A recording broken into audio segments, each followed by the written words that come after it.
As the screen flickers, Lucas sits at his desk, eyes glued to multiple terminal windows. His fingers fly across the keyboard, scanning the digital battlefield for any clue of what went wrong. The walls around him are lined with monitors, bathed in the harsh glow of neon lights from the street outside. His pulse races as the once secure network he's been infiltrating begins to glitch. Panic rises in his chest. His system, his life's work, is crumbling. He types frantically, trying to salvage his code, but it's too late. A message flashes on the screen. Access denied. Your IP has been compromised. His breath catches. His mind races, but there's no time. Suddenly, a loud knock at the door makes his heart skip a beat. Lucas stands frozen, staring at the door handle as his mind races. He can't think straight. The only thing that's clear is the threat on his screens. His mind fights to catch up with the reality of the situation, his heart pounding against his ribs. He moves swiftly to his desk drawer, pulling out a small, unmarked flash drive. His fingers tremble as he inserts it into the computer, hoping for a way out. His fingers fly over the keyboard again, trying to activate a hidden backup protocol, but it's no use. The figure at the door knocks once more, louder this time. With a deep breath, Lucas opens the drawer, reaching for his phone, his last line of defense, but the battery's dead. Panic sets in as the reality of his isolation becomes all too clear. With a deep breath, Lucas glances at his phone. It's dead. His body tenses. The knock comes again, louder. He moves toward the door, but then stops. The hacker part of him knows this isn't just about the breach. There's something more. Something he missed. His mind races, but his body betrays him. He feels cornered, like prey. The weight of his decisions is heavy, his heartbeat almost deafening in his ears. A noise from the hallway pulls him back to reality. He inches toward the door, hand hovering above the handle, unsure whether to open it or run. The door creaks open slowly. Lucas's heart stops. A figure stands there, tall, faceless in the dim light, yet their presence is undeniable. The figure's shadow spills across the room, and for a moment, the world seems to stand still. Lucas is paralyzed, unsure whether to engage or retreat. The air feels thick, suffocating. A voice from behind the figure speaks, low and ominous. You've been compromised, Lucas. Your only choice now is to listen. Lucas stares at the figure, frozen. The voice, steady and chilling, continues. You can't hide from what you've done. We've been watching. A cold shiver runs down his spine. His mind races, recalling the project, the code, the countless hours he'd spent building something for the wrong people. He was too naive, too trusting. The realization hits him like a punch to the gut. The figure takes a step closer, and Lucas's hands instinctively reach for his phone. But it's useless now. The figure speaks again, make the right choice, and you might just live to see tomorrow. Lucas stares at the door, his mind spinning with possibilities. The figure's words haunt him. We've been watching. He knows now that nothing is as it seems. He's not just fighting for his survival, he's caught in a web of manipulation. His breathing quickens as the weight of the situation settles in. The network breach was no accident, it was orchestrated. Lucas grabs his bag from the desk and heads toward the back door, but something holds him back. His laptop, his code, the backup drive, it's all still in the room, too dangerous to leave behind. But Lucas doesn't know if he can trust anyone, least of all himself. With no clear way out, the only choice is to dig deeper. He pulls up his hood, preparing for whatever comes next. Lucas steps carefully toward the back door, feeling the weight of every movement. The harsh, flickering light from the monitors behind him creates long, jagged shadows on the floor. He reaches for the door handle, his hand shaking ever so slightly. His mind races, analyzing every potential risk, every angle of escape. Just as his fingers touch the cold metal, a sound makes him freeze. Footsteps from the hallway. His heart skips a beat. There's nowhere to run. The door is the only option. With a deep breath, he forces the handle down and steps into the alley behind the building. The air is cool, the city streets eerily quiet at this late hour. It's as if the world is holding its breath, waiting for what comes next.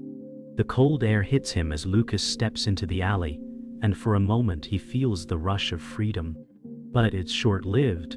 A car drives by, its headlights cutting through the dark, illuminating the alley in harsh yellow light. Lucas flinches, instinctively pulling his hood lower. The sound of the engine fades, but his fear doesn't. He turns quickly, checking every corner. The alley is empty, but the feeling of being watched doesn't leave him. He can't shake the feeling that the city has become a trap, that every shadow holds something ominous. With no clear path ahead, he turns the corner, walking swiftly, his footsteps echoing in the quiet streets. Lucas continues down the alley, each step feeling heavier than the last. The distant hum of the city seems to grow louder in his ears, pressing in on him from all sides. He passes by rows of closed shops and flickering streetlights, his eyes darting from shadow to shadow. The world around him feels alien, like he's no longer in control of his fate. His phone buzzes in his pocket, but he doesn't check it. There's no time. The sound of footsteps behind him makes his heart race. Lucas stops dead in his tracks. Someone is following him. He doesn't look back, but his instincts scream at him to move faster. But where can he go? The footsteps grow louder, and Lucas's breath quickens. He ducks into a narrow side street, hoping to lose whoever's tailing him. His mind races. Who could it be? Another enemy, or someone worse? He rounds the corner sharply, pressing his back against the cool brick wall, trying to listen. The footsteps stop. For a moment, all he hears is the sound of his own heart pounding in his chest. Then, a voice cuts through the silence. "Lucas," it says, cold and familiar. "You can't run forever." He freezes, his body stiffening at the sound. It's the voice from the door. The one who had warned him. The voice of the person behind it all. Lucas hurries through the streets, his mind reeling from the chilling voice. It was unmistakable. There's no turning back now. He knows the figure from the alleyway is part of something much bigger. The whole city, maybe the entire digital world, feels like it's closing in on him. As he walks, every shadow seems to stretch, every corner feels dangerous. His breath is shallow, his heartbeat thumping in his ears. His phone is dead, and the small flash drive he's been carrying is the only piece of leverage he has left. He slips it back into his pocket, knowing that it's only a matter of time before he's found. As he rounds a corner, his eyes catch the reflection of a nearby security camera. He freezes, but the realization hits him. They've been watching him all along. The paranoia sets in. Is anyone he knows safe? Lucas slows his pace, his hand reaching for the flash drive again. A part of him knows it's just a piece of the puzzle, not the solution. The weight of the situation is unbearable. He stops in front of a small convenience store, the flickering neon sign above it casting a sickly green light. He looks around, instinctively searching for any sign of danger. The alley he passed earlier feels like it's miles away, but the echo of footsteps still haunts him. As he watches a figure move past the store window, Lucas's instincts kick in. He ducks into the shadows, holding his breath. He feels the icy grip of fear as his mind races with all the things that could go wrong. His heart pounds, but it's the thought of losing everything he's worked for that fills him with dread. Lucas waits in the shadows, watching the figure pass by. The moment feels like it stretches on forever. He doesn't dare make a sound.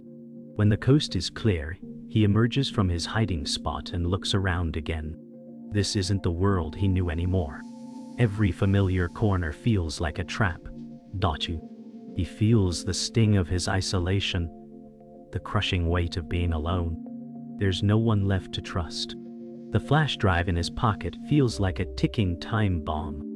As he walks, his thoughts swirl. He thinks back to the moment he was first betrayed, the moment everything changed. A moment he can never undo. His pulse quickens as he remembers that fateful message, "You've been compromised." He's been running from something far bigger than himself. Lucas finds himself standing in front of a small park, the dim glow of a street lamp casting a yellowish light over the empty benches. The quiet of the night is eerie, the kind of silence that amplifies every footstep, every breath. He reaches for his phone again, but the screen remains dark. His frustration mounts. He can't afford to keep running, he needs answers. His mind races, thinking back to the coded messages and the trail of digital breadcrumbs he'd left behind. It's all interconnected, the system, the messages, and the people he thought he could trust. Everything has been a lie. A sudden rustling sound from behind him makes his body stiffen. He turns quickly, heart hammering in his chest, but it's only a stray cat moving through the underbrush. He lets out a shaky breath, his nerves on edge, but the feeling of being watched persists.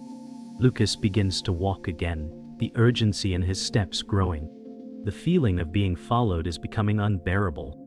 Each sound, each movement, sends a rush of adrenaline through his body. His phone buzzes in his pocket, and for a split second, he considers ignoring it. But he can't afford to. It's a message. He pulls it out quickly, his hands shaking as he reads the cryptic text. They know. Get out, now! The fear that was already gnawing at him tightens into a vice. His pace quickens as he heads toward an empty building, his mind reeling with the implications of the message. Every step he takes feels heavier than the last, as if the city itself is pressing in on him. There's no going back, only forward. Lucas walks into an abandoned building, the damp scent of mildew hanging in the air. The silence is unnerving. His mind is still racing, trying to piece together the fragments of the puzzle that are his life right now. The flash drive in his pocket feels heavier with every passing minute. He had hoped to find refuge here, but it's clear now that the stakes are much higher than he'd imagined. He finds an old, unused terminal tucked away in a dusty corner, and plugs in the flash drive. The screen flickers to life. Code floods the screen, lines and lines of data he can't comprehend. But then, something stands out. An encrypted message hidden within the code. Lucas hesitates, fingers hovering over the keyboard. This could be the breakthrough he's been waiting for, or it could be another trap. He takes a deep breath and decrypts the message. The words hit him like a slap to the face. Your mentor betrayed you. The words on the screen don't make sense. Lucas stares at the message, his hands trembling as the weight of the revelation sinks in. His mentor, the one person he thought he could trust, had been working against him all along. The betrayal cuts deep, and for a moment Lucas feels the crushing weight of isolation. There's no one left he can turn to. He had been so focused on the digital war, on surviving the system, that he never saw the betrayal coming from within his own ranks. The walls feel like they're closing in on him. His mind races for answers, but there's only one thing he knows for sure now. He has to confront his mentor, the man who's played him like a pawn in a much larger game. Lucas stands up abruptly, his hands clenched into fists as his resolve hardens. Lucas heads to the roof of the building, needing space to think. The city sprawls before him, its lights twinkling in the distance, but it feels more like a cage than a place of freedom. He paces back and forth, trying to make sense of what he's just learned. How could his mentor betray him? Was it for money? Power? Or was he just another pawn in the game of the larger system they were all trapped in? His thoughts swirl around him, each one darker than the last. He looks out over the skyline, the cool night air brushing against his face. It's in this moment that he realizes something. He's been a part of this system from the beginning, playing his part without ever questioning it. He's not just running from the system, he's been feeding it. The silence is broken by the sudden buzz of his phone. Lucas picks it up, his hands still shaking. There's a new message. He opens it, his heart racing as he reads. I know what you found. Don't confront me. You'll regret it. The message is from his mentor. Lucas's pulse quickens as anger surges through him. He can feel the bile rise in his throat. The betrayal was personal, and it's time to stop running. He has to face his mentor. No more hiding. No more running from the truth. He replies, I'm coming for you. The finality in those words hits him. There's no turning back now. Lucas's heart pounds as he stands there alone on the rooftop, with the weight of his decision pressing on him. He stares at the flashing message on his phone, his finger hovering over the send button. There's a brief moment of doubt, but it's fleeting. His hand steadies and he presses send. With that one action, he's committed. The time for talking is over. Now, it's about survival, redemption, and revenge. The screen on his phone goes dark as he turns away from the city, walking back inside the building. He knows what he has to do next. There's no more running. It's time to confront the person who pulled the strings all along. Lucas doesn't wait long before making his move. The revelation about his mentor's betrayal still lingers in his mind, but the urgency of his situation overpowers the shock. He knows he's running out of time. His phone is dead, the backup plans he relied on are useless, and the authorities are already tracking his every move. Lucas makes his way toward an old, secluded warehouse on the outskirts of the city. The last place he knows is still under his control. Inside, hidden behind layers of code and security, is the only remaining tool that can help him take down the network. His fingers shake as he activates the old terminal, the flickering green text on the screen reminding him of his first steps into this world. It's a risky move, but it's the only way. His plan is simple: infiltrate, sabotage, and erase any trace of himself from the system. He looks up at the towering metal walls of the warehouse. The countdown has begun. Lucas approaches an old terminal in the center of the warehouse, the screen cracked but still functional. His hand hovers over the keyboard, but he hesitates. His thoughts are clouded by the urgency of the task ahead, and yet there's a strange calmness that washes over him. It's a moment of reckoning, not just with the system he's fighting against, but with the choices he's made. He thinks of the mentor he once trusted, of the friends he's lost, and the life he could have had. But there's no going back. The terminal hums to life under his fingertips as he taps in the command codes. The screen flashes, and a new interface appears. This is it. The heart of the system. It's all or nothing now. Lucas pushes the first line of code into the terminal. The mission has started, and there's no turning back. As Lucas enters the last phase of his infiltration, the entire system begins to respond. The terminal screen flickers, and the noise of distant servers can be heard as if the digital world is waking up, aware of his intrusion. The countdown clock ticks down in the corner of the screen, and Lucas's heart races. It's working. But then, an unexpected alert flashes on the screen. Unauthorized access detected. His breath catches. A second later, the door to the warehouse creaks open. A figure steps inside, silhouetted by the faint light from the street. Lucas doesn't have to see their face to know who it is. The mentor, the one who betrayed him, has found him first. The air is thick with tension, the noise of the terminal now drowned out by the heavy silence between them. The mentor steps forward, his voice cutting through the silence. "You've done well to get this far, Lucas," he says, his tone dripping with sarcasm. "But it's too late. The system is already in place. You can't fight it." Lucas stands tall, the anger burning in his chest. "I'm not here to fight it. I'm here to destroy it," he says, his voice steady, determined. The mentor smirks, his eyes cold. "You always were the idealist. The system is much bigger than you, Lucas. You're just a small part of a much larger machine." Lucas's hands grip the desk, his knuckles white. "Then I'll be the one to break it." Without another word, he presses the final key on the terminal, unleashing the full force of his code. The mentor's face falls as the system begins to collapse. As the code runs, the lights in the warehouse flicker, and the air grows tense. The mentor's smug expression fades as the reality of the system's collapse sets in. "You can't undo what's been done," he says, a hint of panic creeping into his voice. But Lucas doesn't flinch. He watches as the final lines of code execute, the system breaking down piece by piece. It's over. The mentor takes a step back, his face darkening with anger and fear. "You've made a mistake, Lucas," he warns, but Lucas shakes his head. "No, I've made the only choice I could. It's over." The warehouse is silent, except for the sound of the terminal buzzing, signaling the final breach. Lucas stands tall, feeling the weight of the victory, but also the cost. He has no idea what comes next, but he knows one thing for sure: the fight is far from over. The final confrontation is here.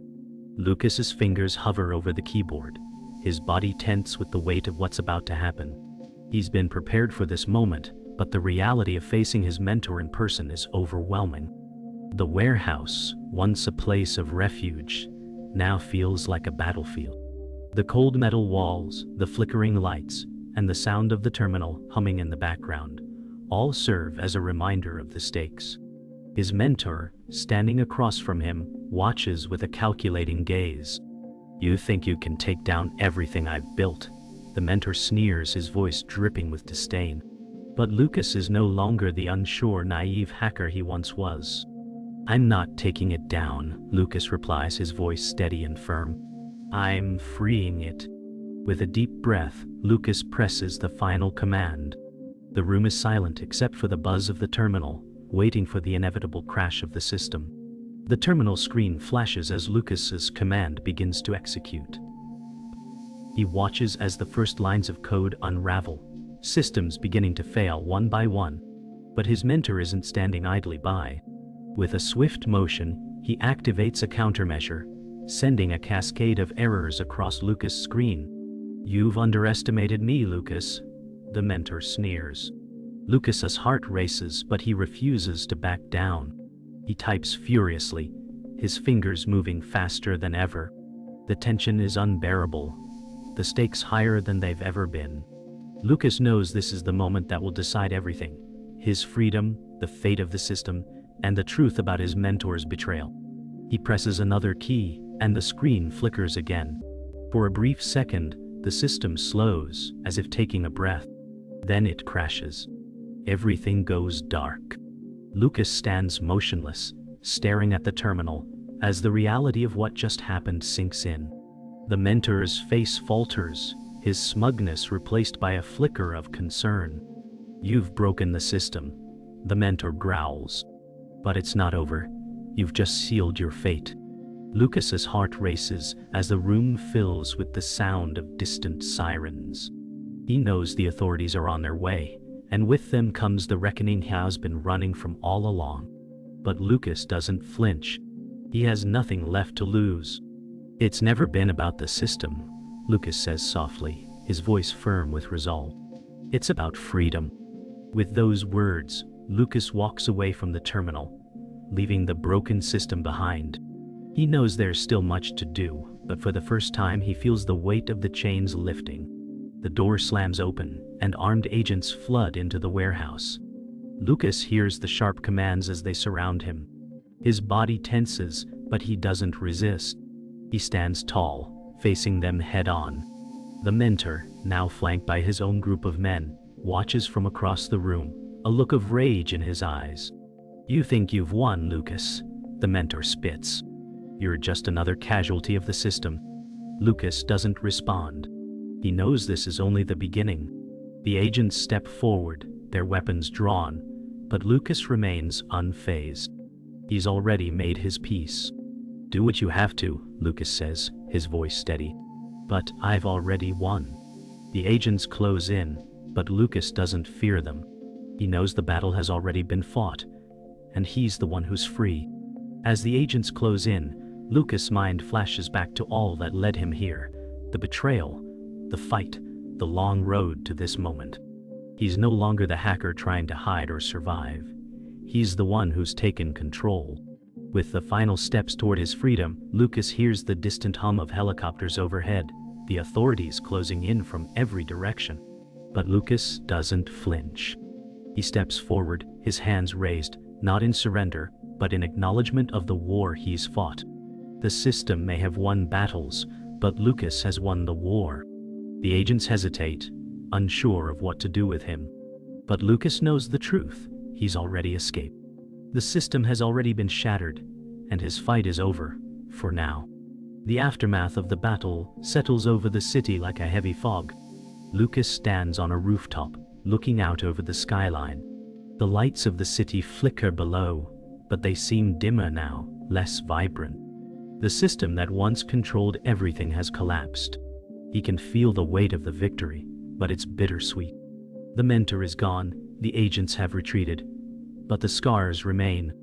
Lucas doesn't know what comes next. There are still loose ends to tie up, questions left unanswered.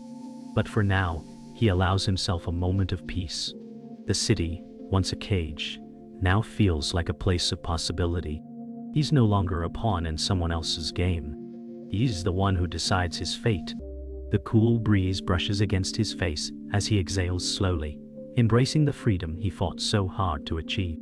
Lucas walks through the empty streets, the world around him quieter than ever. His footsteps echo in the silence as he thinks about the future. He has no clear path, no easy road ahead. There are still people to protect, systems to dismantle, and old enemies to confront. But for the first time in a long while, he feels free. He is no longer controlled by fear or by the system that once ruled over him. The world is wide open, full of possibilities. He thinks back to the people he's lost along the way. The allies, the friends, and the ones who believed in him. Their sacrifices have not been in vain. As he turns a corner, he sees a familiar face. It's an old ally, someone from his past who had disappeared without a trace. They exchange a look, one of mutual understanding. There's no need for words. Lucas and his old ally, Emma, exchange a brief nod before walking side by side. There's no need for conversation, their actions speak louder than words. The past is a shared burden between them, one neither of them can forget. As they walk, they discuss their next steps, the changes they need to make, and the people they need to help. Lucas knows the road ahead won't be easy, but he's not alone anymore. He has Emma by his side, and together, they'll continue to fight for the freedom they've earned. The city has changed, and so have they. The chaos of the past is behind them now, and the future is something they'll shape together.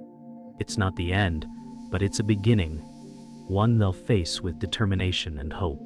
As Lucas and Emma continue their journey, they reach the outskirts of the city, where the ruins of the old system are still visible. A part of Lucas wonders if he's truly made a difference, but Emma reassures him with a simple gesture. She places a hand on his shoulder, a silent acknowledgement of everything they've accomplished. "You've done it," she says softly. "You've freed us all." The words hang in the air, a promise and a challenge all at once. The path ahead is uncertain, but they're ready for it. Together, they'll find a way forward. The sun rises higher, casting a golden glow on the horizon, and Lucas feels a flicker of hope. He's not the same person who entered this battle months ago. He's stronger now. And with Emma by his side, he knows they can face whatever comes next. As they stand at the edge of the city, Lucas takes one last look at the life he's left behind. It's time to move forward, to leave behind the shadows of his past. He knows there will be more challenges ahead, but for now, he feels the weight of the world lift from his shoulders. The city is no longer a cage.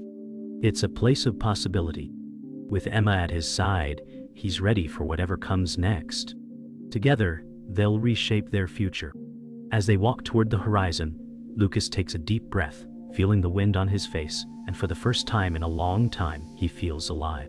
The screen fades to black, leaving the audience with a sense of hope and a powerful message. Freedom is earned, and the fight never ends.